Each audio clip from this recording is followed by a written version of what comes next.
मुंबई शहर, जहाँ पे इतनी ज़्यादा हलचल रहती है, जहाँ पे कभी कोई सोता नहीं है, वो शहर हमेशा जगता ही रहता है। और उसी शहर के बीच में एक बसा हुआ है एक हॉस्पिटल, केम हॉस्पिटल। दिन में यहाँ हजारों लोग आते हैं जिनका एक्सीडेंट होता है, चोट लगी होती है, अल्ट्रासाउंड कराना होता है, हाथ दिखाना होता है, नाक दिखाना होता है, पैर दिखाना होता है। पर रात के बाद यह हॉस्पिटल सिर्फ डॉक्टर और पेशेंटों का नहीं रहता। यहाँ सिर्फ नाइट ड्यूटी में डॉक्टर, स्टाफ या पेशेंट्स ही नहीं आते। यहाँ पे कुछ और भी होता है जो काफ़ी ज़्यादा आवाज़ करता है, काफ़ी ज़्यादा लोगों को डराता है और उन लोगों को मार देता है जो उसके करीब जाता है, या फिर उन लोगों को परेशान करता है जो उस हॉस्पिटल में काम कर रहे हैं। केम हॉस्पिटल मुंबई, जो कि 1926 में बना था और इंडिया का सबसे ज़्यादा बिजिएस्ट हॉस्पिटल इसको माना जाता था उस टाइम पे।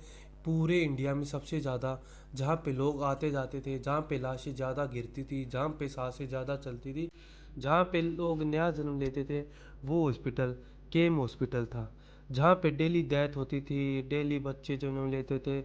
ICU, trauma centre, ward, monetary, 24/7 active, चौबीसों घंटे सातों दिन बारह मास ये खुला रहने वाला हॉस्पिटल। एक दिन ऐसा किस्सा वहाँ पे से निकल के आता है जिसके बाद वहाँ पे लोग दिन में जाते हैं, लेकिन रात को वहाँ पे नाइट ड्यूटी करने वाले स्टाफ की भी घटती हर दिन एक्सीडेंट्स, मौत और कुछ अननोन बॉडीज, लास्ट मोमेंट। यहाँ मतलब कि जहाँ पे जिस जगह पे इतने सारे लाशें गिरती हैं, वहाँ पे लाशों में से कुछ ना कुछ रह ही जाता है। अब मैं आपको बताने जा रहा हूँ वो किस्सा, वो कहानी जो वहाँ से निकल के आई थी, जिसके बाद वो हॉस्पिटल एक हॉरर हॉस्पिटल में बदल गया। साल 2001, लोकेशन आईसीयू, थर्ड फ्लोर। और जो वहाँ पे नर्स थी, स्टाफ था, नर्स स्टाफ, उसका नाम था अंजलि। ये नाम मैं अपने पास से बता रहा हूँ, सो इसको आप रियलिटी से मत जोड़ना, बाकी कहानी आपके लिए रियल ही रहेगी। अंजलि को नाइट ड्यूटी मिली 12 बजे से लेकर सुबह 6 बजे तक। 6 घंटे की वो ड्यूटी उसके लिए 6 साल के बराबर थी।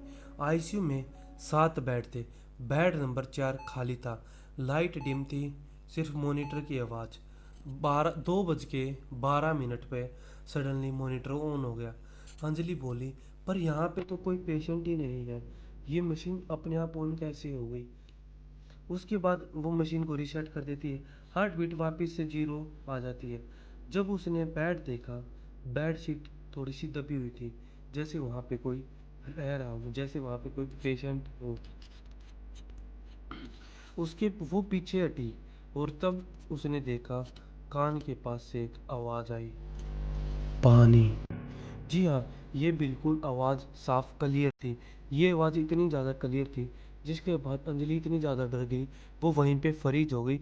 आईसीयू का टेम्परेचर एकदम से बहुत ज़्यादा गिर गया। उसके बाद उसने इमरजेंसी बेल दबाई, लेकिन बेल काम नहीं कर रही थी। उसके बाद आखिरी चीज़ जो उसने देखी, बेड नंबर 4 पे किसी के हाथों के निशान जो कि खून से लथपथ थे। और जो उसकी आखिरी याद वो थी फ्लोर पे बेहोश पड़े हुए ना। यानी कि बेड नंबर 4 का राज जो था वो वही था जिसका हाथ वहाँ पे था। वो उस हाथ को देखते ही बेहोश हो जाती है। अब मैं आपको बताता हूँ बेड नंबर 4 का राज। सीनियर स्टाफ ने वहाँ पे बातें छुपाई थी, लेकिन वहाँ पे एक वार्ड बॉय था जो वहाँ पे काम करता था। उसने बताया जो बेड नंबर 4 है वहाँ पे ज़्यादातर लोगों की मौत होती है। मोस्टली वहाँ पे एक्सीडेंट केसेस आते हैं, और जो उन सभी का जो वहाँ पे लाशें गिरी, उन सभी लाशों का जो वो जिंदा थे उनके आखिरी शब्द सिर्फ यही थे, यहाँ कोई और भी है। हॉस्पिटल ने ऑफिशियली कुछ नहीं कहा। आज भी आईसीयू में बेड नंबर 1, 2, 3, 5, 6 आज भी यूज़ किए जा रहे हैं, लेकिन बेड नंबर 4 आज भी यूज़ नहीं होता। अब मैं आपको बताने जा रहा हूँ गार्ड की कहानी। वो गार्ड जो वहाँ पे काम करता था, उसका नाम मैं आपको अनयूजली मतलब कुछ भी बता देता हूँ, मान लो रमेश।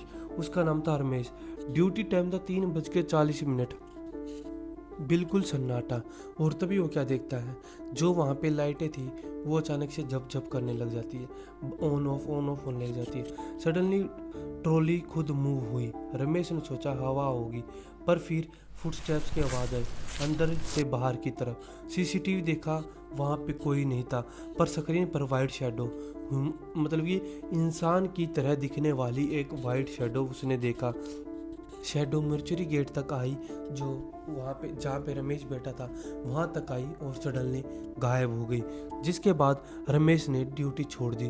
उस रात उसने कुछ ऐसा देख लिया जिसके बाद रमेश ने उस हॉस्पिटल में जाने से मना कर दिया। जो वहाँ पे सीसीटीवी फुटेज थी और जो स्टाफ ने वहाँ पे कहा वो कहाँ, अनऑफिशियली बात है, मतलब कुछ भी उन्होंने कह दिया। सीसीटीवी ग्लिच था सिर्फ रात में। कॉल बेल्स प्रेस होती हैं, आईसीयू में एक्स्ट्रा शेडो, डॉक्टर्स कहते हैं एग्जीबिशन होगा। पर सवाल सेम टाइम पे सेम फ्लोर और सेम पैटर्न में हर साल कैसे ही होता रहा वो, मतलब कि आखिर सवाल ये है सभी जनता का कि ये बार बार एक ही हर साल हर उसी दिन उसी टाइम पे हर बार क्यों होता है और कैसे होता है। कि आज तक, यानी कि 25-26 साल की वो बात होगी, कि आज तक किसी ने वहाँ पे जाके कुछ चेक नहीं किया? क्या वहाँ पे कोई पैरानॉर्मल इन्वेस्टिगेटर नहीं पहुँचा? अगर पहुँचा तो उन्होंने क्या रिपोर्ट दी? कुछ बाहर ऑफिशियली क्यों नहीं आया? साइंस कहता है स्ट्रेस की वजह से और नींद पूरी ना होने की वजह से ये हेलुसिनेशन हो जाती है, जिससे लोगों को कुछ ना कुछ अकल्पनिक दिख जाता है। लेकिन पर रियलिटी ये थी कि मल्टीपल व्यूवर्स, मतलब कि वहाँ पे काफ़ी ज़्यादा लोगों ने, मल्टीपल विटनेस थे वहाँ पे, काफ़ी सारे लोगों ने वही दृश्य देखा जो किसी एक ने देखा। यानी कि मतलब कि जो एक बंदे ने देखा वही दूसरे ने देखा। वहाँ पे सिर्फ एक ही बंदा वो कहने वाला नहीं था, वहाँ पे काफ़ी सारे लोग ऐसे थे जिन्होंने ये कहा कि हाँ हमने किसी ना किसी चीज़ को वहाँ पे महसूस किया, किसी चीज़ को वहाँ पे हमने देखा। पर वहाँ पे जो हो रहा था वो हो रहा था बार बार वही जगह, कोई लॉजिक नहीं उन बातों में। जो वो वहाँ पे जो वो बातें कर रहे थे, जो वहाँ पे स्टाफ था वो बातें कर रहा था, उन बातों का कोई लॉजिक नहीं था। वहाँ पे कोई फॉल्ट फाउंड नहीं हुआ, कोई भी वहाँ पे ऐसी चीज़ नहीं मिली जिससे वो बता रहे थे कि कोई ना कोई ग्लिच होगा, सीसीटीवी कैमरे में ग्लिच होगा। ऐसा वहाँ पे कुछ नहीं निकल के आया। इसलिए केम हॉस्पिटल के स्टाफ का एक रूल है, रात में कभी अकेले मत जाओ। केम हॉस्पिटल दिन में लाइफ सेवर है, पर रात में जब वहाँ पे लाइट डिम होती है और मॉनिटर बीप करते हैं तो ये मत सोचो कि तुम अकेले हो, क्योंकि शायद वहाँ पे कोई और भी ड्यूटी कर रहा है। तो आज की कहानी हमारी सिर्फ इतनी ही थी। हॉस्पिटल जहाँ पे बच्चे जन्म लेते हैं वहाँ पे किसी ना किसी की आखिरी सांस भी चल रही होती है। यानी कि जहाँ पे जाने बचाई जाती है वहाँ पे जाने जाती भी है, और जहाँ पे इतनी सारी जाने जाती है वो जगह कभी अकेली नहीं हो सकती। तो ऐसी ही बहुत सारी वीडियोस को देखने के लिए आप सब्सक्राइब कर सकते हैं विशाल फियरवर्स को। और अगली लोकेशन, अगली वीडियो आपको किस बेस पे चाहिए आप कमेंट करके ही बता सकते हैं। Thank you.